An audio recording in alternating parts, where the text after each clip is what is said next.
episode 349, the pandemic series with returning guest Erin Carson. Welcome to the pursuit of the perfect race. I'm Coach Terry Wilson, and with each episode, I bring stories of athletes to you that share their experiences at races in order for you to learn how to have your perfect race. We will hear stories from athletes of all ages, abilities, and races of all distances. So regardless of where you fit in, there's something in there for you.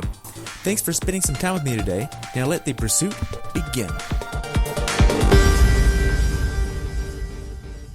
Hey everybody, welcome back to the Pursuit of the Perfect Race with the Pandemic Series. Today I'm talking with returning guest Erin Carson from EC Fit Boulder and Rally Sport. Welcome back to the show, Erin.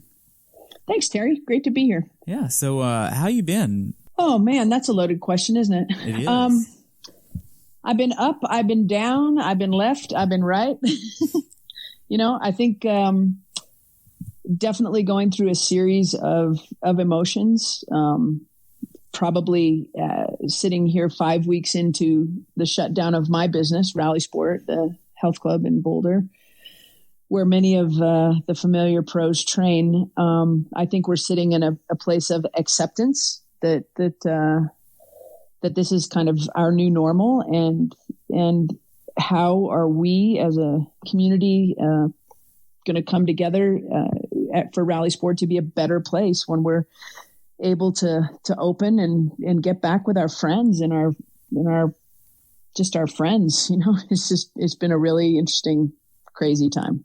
Yeah. So tell me about what this was like at the very beginning for you. I know at some point, probably late January, maybe even early February, you probably heard the rumblings of the news of probably right along the time that Kobe died, because that was still this year, believe it or not. Yeah. So that's like the last thing I remember before all this really took over the media. What was it like for you, and what were your first thoughts, and what was that like for you when you first heard about it? Well, I typically go do a training camp for myself in Hawaii in January. And this year we actually decided not to go in January, but we decided to go for my birthday in February. And so I feel so lucky that we did that, because I, on February 23rd, was sitting on the beach on the Big Island and putting in tons of miles on my bike and just really looking forward to our race season. I'm an athlete as much as I'm a strength coach. And, I just was looking forward to that being my launch pad into the 2020 race season. And so we were there with some very good friends and just kind of checking out from life, because making some big changes with our business here in Boulder, and we're going to elevate it to a new level. And we had been really thinking about the needs of our community, whether it's older athletic people or young world champion pros and Olympians. We have a very diverse group of people that we work with at Rally. So we had really been thinking about the future. And of course, at that point, we had just heard, like you were mentioning, this horrible epidemic that had hit China. And then but we weren't really tuned into it because we were on holiday. And as soon as I came back from Hawaii, 2 days or 24 hours later, I was actually heading to Pittsburgh to meet with some people who were running a high performance longevity institute in Pittsburgh that I was considering becoming partners with here in Boulder. Just a really high functioning group of humans that I was just so jazzed when I came back from Pittsburgh. And I was like, I am so excited that the new Rally Sport focus is going to be on health.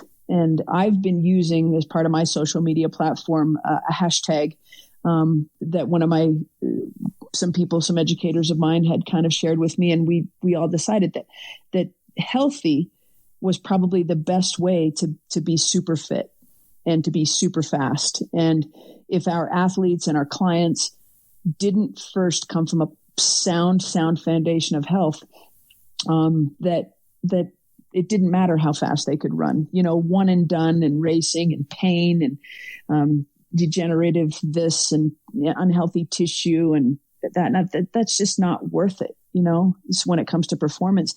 So I had already started really thinking about this. And I think as we were talking earlier, Terry, on March 16th, we closed the club.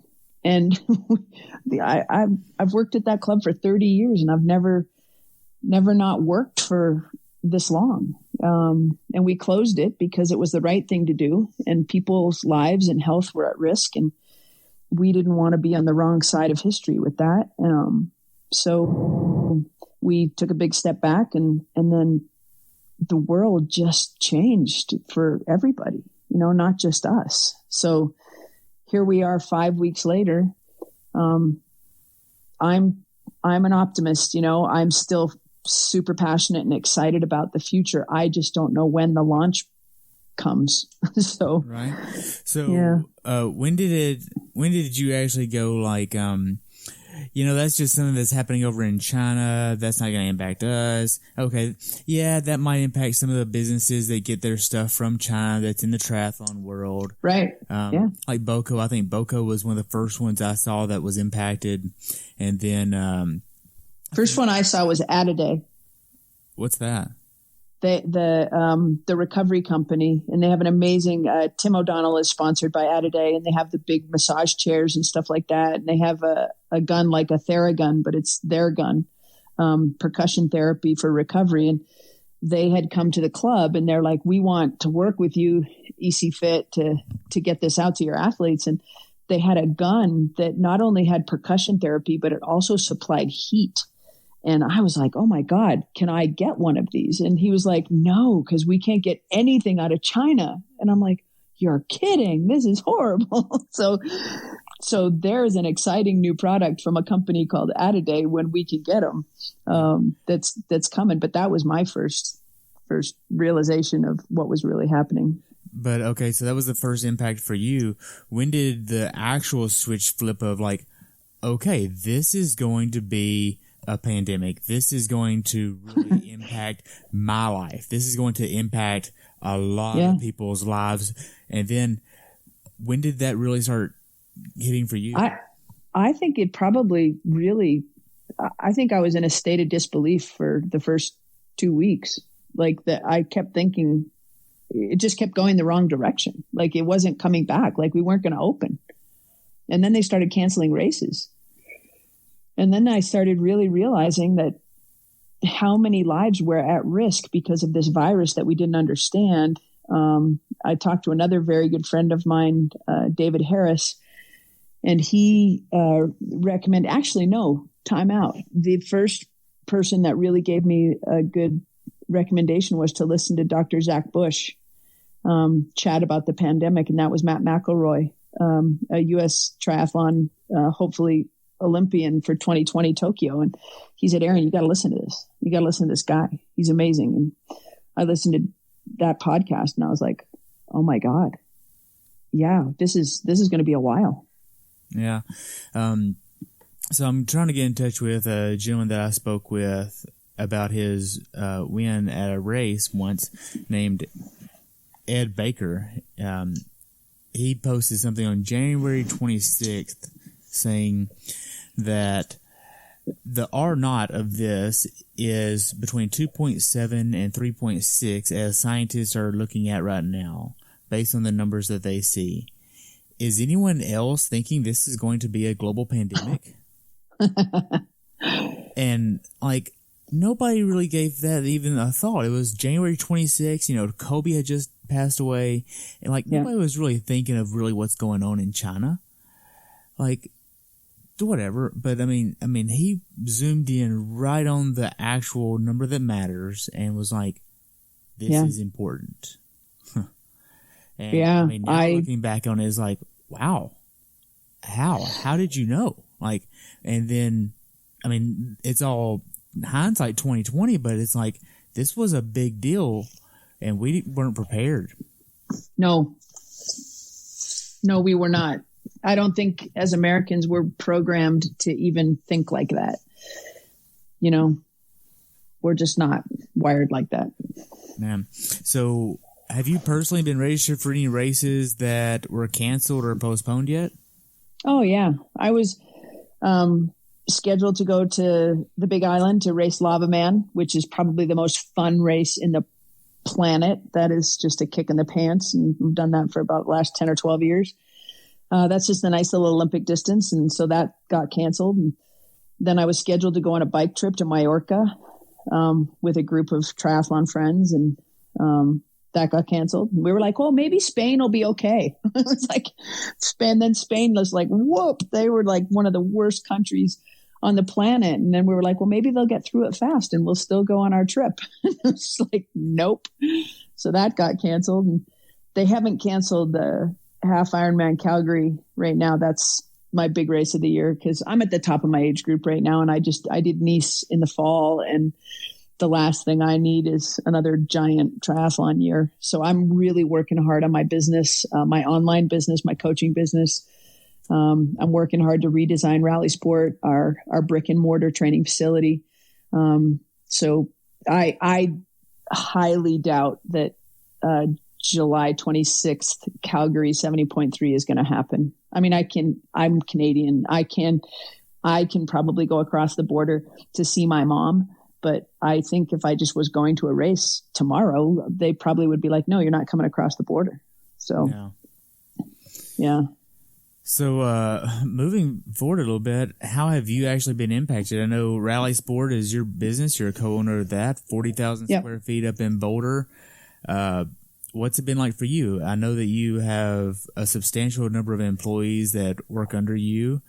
Yeah. What's it been like carrying this burden, knowing that this is something that you know is impacting your people?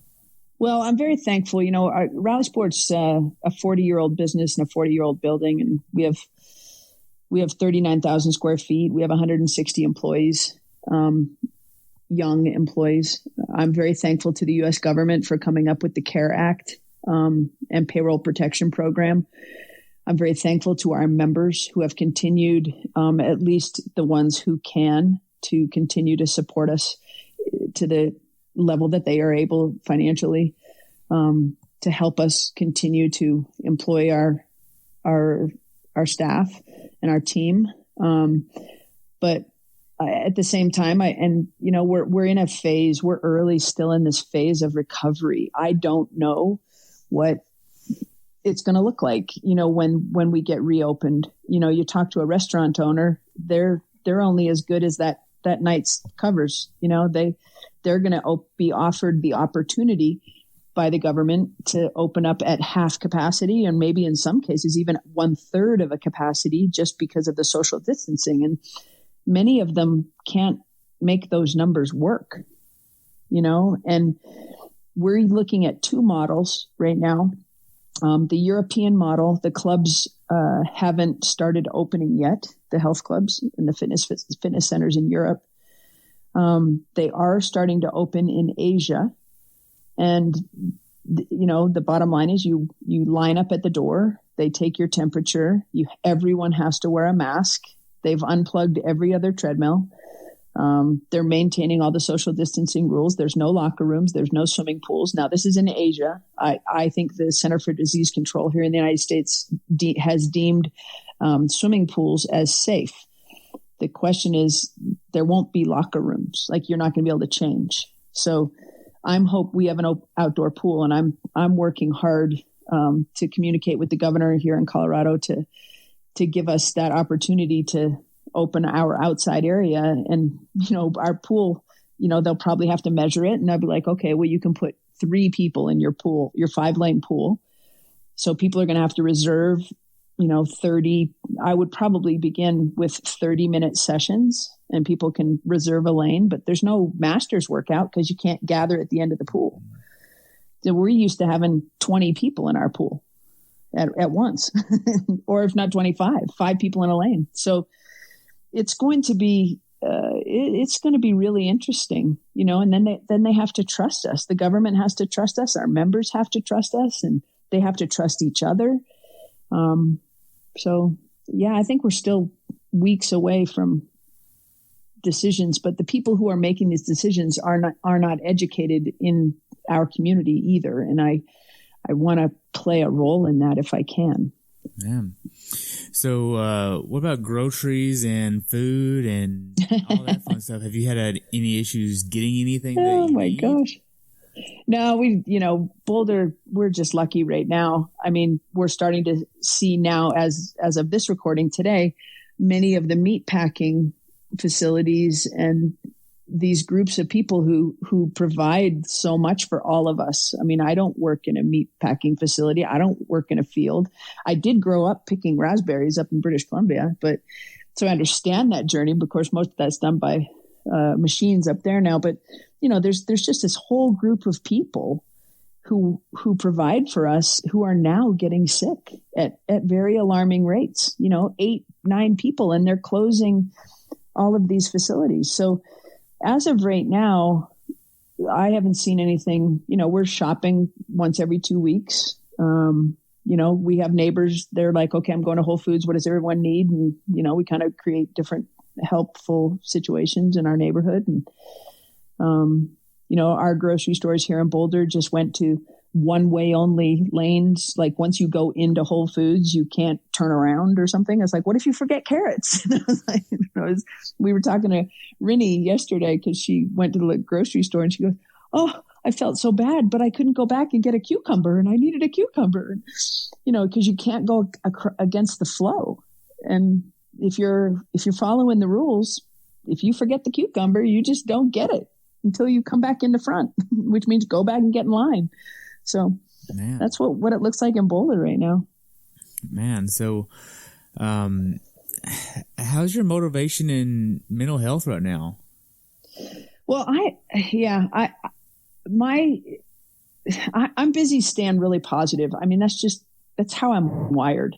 So, I call my mom twice a day up in British Columbia, make sure she's following the rules. I think my mom is 82 and she can't really get her head around this. So I'm like, Mom, you can't just go to the grocery store. You need gloves and a mask. And she's like, well, what do you mean? I need chocolate chips, because she wants to make cookies. And I'm like, no, you can't do that. And so, and then I've got my really exciting, I'm so stoked about the technology that I'm learning about with EC Fit. And back in October, I started the journey of creating an on-demand channel, a way of delivering a much more comprehensive, high-touch experience for my athletes that I've built a pretty good business for around the world, exclusively for strength training for people who love to run, swim, and cycle.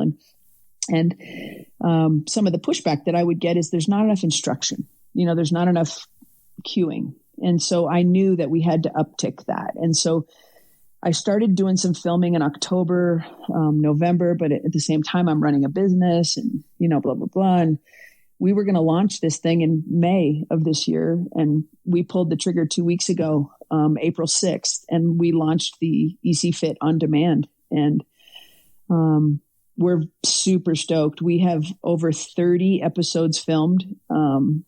I have 4 different categories within the app. One is called Launch, which is like an airplane kind of taken off. And that's where everyone who comes into the on-demand, no matter who they are, whether it's Rinny or Tim or Flora or anybody like that, they'll all start in Launch, which they'll just start to master movement.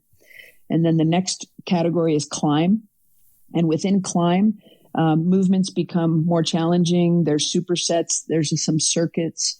But it's really strength based and movement based. Is this something there's a lot of people can do at home? It's all based on doing it at home, because I think we as endurance athletes, we all have lives outside of sport, and having to go to a traditional gym can really take up time. I live 3 miles from my gym, and it takes me almost 15 minutes to drive there. So if I've been out for a 3-hour bike ride and I want to get a gym session in right away, that's an additional 45 minutes in my day just to get to and from the gym. So the on-demand is really all about getting off your bike. You have I just posted on my Instagram story, and it's in my grid on Instagram. The home gym is very small. There's 3 sets of dumbbells, heavy, light, and moderate. There's a couple of Vipers, which is a unique training tool that we use with our athletes. some bands and foam roller. And that's all you need. Like, I know people are really into their pain caves, but truth be told, buying a bunch of bench equipment and stuff like that is just cumbersome. So very little need for a lot of equipment, and it's all based on home stuff. And so I have, there's quick hit workouts that are 10 minutes, and the regular length workouts are between 20 and 30 minutes, and they're super compact and effective. So, wow. So yeah, on demand is awesome. And now there's some full length classes. I've got yoga, Pilates, and foundation training, 30-minute classes on the on demand. And we're just going to keep adding to the platform. Okay. And for people to get that, is that like an app or is that a website? What is that? Oh, so exciting. It's both. So it's streaming service through the web, but it also is available iOS and Android. So I'm now an app developer, or I have a developer account. And so there's two apps. There's EC Fit Boulder, and that's where the programs live. And that's the one that I've been running for the last 3 or 4 years. And then there's EC Fit On Demand. And that is with all of these, that's with all the new stuff. And they complement each other in a really exciting way. But you don't need the EC Fit Boulder to get the On Demand. No, I'm just trying to, of course I would think that because it's my business. I think people should have both. I think they should all have a program, and they get the program forever. It's a one-time purchase. And then the on demand is a monthly subscription at $19.99. So what I'm going to do is, if you buy a program, you get a month of free on demand. And if you go on demand, you get 25% off a program. And, the programs are fun because, there's Miranda Carfray's Ironman program, full year of training, 18 different workouts. Same thing with Tim O'Donnell. He now has his own program that we did exclusively for TO. And I think that's probably going to be the most exciting program here in the next couple of years because, whether Kona goes this year or not, TO is going to be the first. I mean, I think this. I mean, I'm sure Dave Scott would probably push back on me a little bit, but, because Dave did so well at 40, and I will give credit where credit is due. He had a beautiful race the year he turned 40, but I really think TO could win it. So whether he goes this year or whether he goes at 41, the kind of progression that we have had over the last 8 years with that guy he's been so healthy, minus a couple of bike crashes. It's been phenomenal seeing the progression. Yeah. Yep. 39 years old last year and second, and just right there, fastest American man in Kona right now. And Rennie, right after a baby, getting right back out there and going back to work. Yeah. And she still has room to run, she still has room to keep getting better. And she's just so happy, and Izzy is so amazing. So yeah, happiness will make you fast. Very much so. So to switch gears a little bit, let's talk about the triathlon community a little bit. We got to mention, races. When do you feel like the next race will happen? Well, from my very uneducated and pie in the sky, I would be, there's some reason that Taupo is just, I don't know how they'll qualify people for Taupo, but it's far enough out that maybe Taupo. I don't see how they can run Kona because people won't be able to qualify. So with Kona, from what I understand, they're going to purge the legacy list. So all the people that are legacy, all they have to do is pay and show up and race. So that way they have a full peer. So that way it doesn't look diluted. Even if they don't get, but say 1900 versus the 2500, I think that's the magic number is 2500. They would just give them extra room. I think that would be exciting. I think that in general, our community of triathlon, we tend to overtrain, and people do show up to the championships a little tired. It was part of my strategy last year in Nice. It was like, I'm not going to race that much. I'm going to qualify. I qualified a year before I did the race. And then I did 170.3.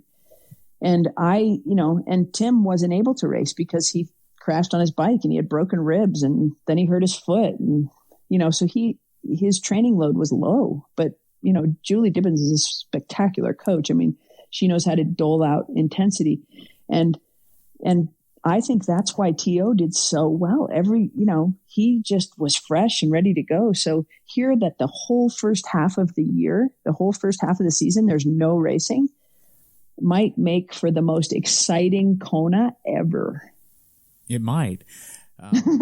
I mean, from my point of view and how I see things, I mean, kind of talk about what we were talking about beforehand, I don't see how anything's going to happen until the risk level of COVID-19 is below 1 to 2%.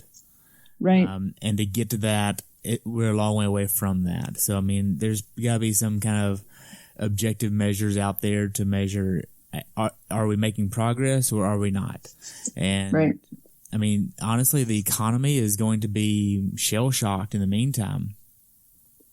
Yes. And I think even with myself, I'm registered for the Comrades Marathon right now, and today's April 16th, so we find out tomorrow or late tonight if the Comrades Marathon is even going to happen, because they're going to make an announcement on the 17th. And I mean, I anticipate it will be canceled. I don't think it's going to go off this year. Just because. I'm sorry. Yeah, I think you're probably right. Yeah, the president of South Africa extended a 3-week lockdown by another 2 weeks yesterday. So that's not necessarily the right move that needs to happen. Right. And I was telling you beforehand that South Africa has a no alcohol or tobacco thing in place. So you can't even buy alcohol or tobacco in South Africa right now. That's horrible. But it's going to be good for their healthcare, I'm sure. Yeah. I mean, maybe if the South would do away with fried chicken, just right. I mean, what would happen if they got rid of fried chicken and like anything fried for that matter? But man, so moving on, how do you see this ending? When do you think it will end? I feel like we're going to start it sounds like the president here in the U.S. has a little chat to have with us tonight at 6:00 Eastern time, which is like 4:00 our time here in Colorado. And I'm not a fan, but I also respect the office of the president. And, I know he's motivated to get us all back and going. And I think our governor here in Colorado is doing a really, really good job. I think everybody's terrified to open up the country because, we could get this giant wave. We can't get too comfortable too soon. I have a tremendous amount of healthy respect for this horrible virus. It is a massive mystery still. Nobody knows what to do with it yet. And I know they're working really, really hard on it, but I think things will happen very slowly. I walk on the street here in Boulder and people look at each other like they're terrified of each other. It's just so sad. And they have, I'm not a fearful person. I've never lived my life that way. So I look forward to when people don't shun away from you because you're within 6 feet of them. I'm not that person. I do follow the rules. I wear a mask, but, and I keep to my social distancing, but I'm not afraid of humans, and I think a lot of other people are. And I don't know when that's going to end. I think you're right, Terry. I think they need to find the vaccine is going to take some time. The testing is not available yet. That is not widespread testing. And, I'm going to be one of the first people to sign up for that damn Google app. I'm like, here, look, I'm good. I think I'm in. Yeah, I read about that in China. They already have that. Yeah, they do. And I think we're going to be right there. And it's like the people who are pissed off about civil liberties now, wait till they start registering you on your phone so they know where you are and know whether or not you've been tested. Like, I guess I don't really have a problem with that. If that's what it's going to take for me to get into a race or me to get onto an airplane or me to go into an ice cream store or a coffee shop, like, okay, here's my app, here's my ID, and we better get used to that because that's probably what's going to happen. Yeah. To kind of go along that line, class of 2020 isn't going to get their graduation or prom. Right. Many states have already said, hey, through the end of the year, we're not going to conduct any more in-class sessions. We will arrange on a one-by-one basis to have kids come in and get their belongings and return school equipment and go from there. How do you see this impacting the education system? I know it's horrible. Being that you're from Canada, I mean, you kind of have a little bit of a more objective opinion. Well, I remember one of the first mornings that the club was closed, and I'm usually at work at 5:30 working with people, so a.m. I don't usually go out walking on the trails, and my partner and I were out walking on with our dog, and I saw this young kid and his mom, and he was just walking, and I'm a chatty person, so I'm like, were you at college? Because he had a Penn State sweatshirt on, and he goes, yeah, and he had just gotten home from his freshman year. They had closed school, and so it had to have been mid-March, maybe even like the 17th or 18th. And I just thought about myself when I was a freshman in I had played basketball at the University of Colorado, and just how wonderful it was in the spring of my freshman year. I'm like, I got no one telling me what to do, and it's spring, and all my friends are meeting in the quad, and it's like this gateway to becoming an adult and just to become, and I thought for this young man, it's like, here's this kid who he's now back in his old bedroom. I mean, he's from Boulder, so life didn't suck, but he's answering to his parents again. He's not with his friends. I mean, what if he had a girlfriend? Like, she's back in Florida with her parents. I mean, who knows? I mean, it's a really interrupting. This is going to change people, man. This is really, really sad, let alone, I remember my senior year and everybody, when it was all about me, I graduated, I made it through college, and how exciting that was, and putting on my cap and gown. And in Canada, we don't wear the caps and gowns. So it was a big deal for me to do that. And, that I feel for everybody. And last night on the Twitter, I saw that people are really coming hard, and I hope we can push this. I would love to see Barack Obama to do the commencement speech for the entire country. I hope that happens. Like, that would be, his whole message has always been one of hope. And I would love, I think that could be the most viewed speech, because we haven't heard from him. And, think what you want about him. He is an inspirational man, and he's a wonderful human leader of people. And I would love to see that happen, and I hope that does. So, I feel for those kids for sure. Man, I think the mental health is actually going to be one of the things that is looked at differently after this. Yes. Because so many people are going to battle with real things like anxiety, depression, eagerness, emotional distress. I mean, so many people are going to go through a whole wide range of things and experience them, and they aren't going to know what they are, but somebody outside their circle is going to be like, yeah, you're depressed. That's what that is. And they'll be like, oh. Yeah. Oh, I didn't know that. And hopefully we as a community will be there to help and recognize and help people through this. I hope so. Well, Erin, this has been an amazing talk. Learned a lot, and I love talking with you. If I can do anything to help you out in the future, I'm happy to. And I look forward to following you continually and hopefully getting this over as soon as we can. Terry, you're a wonderful human, man. You really do a lot for all of us. You bring us all together with this podcast and the opportunity to just connect and learn. And so, thank you to you. And it's always a pleasure for me too. Thanks. You're welcome. You have a good day. Okay. Okay. You too, my brother. Bye.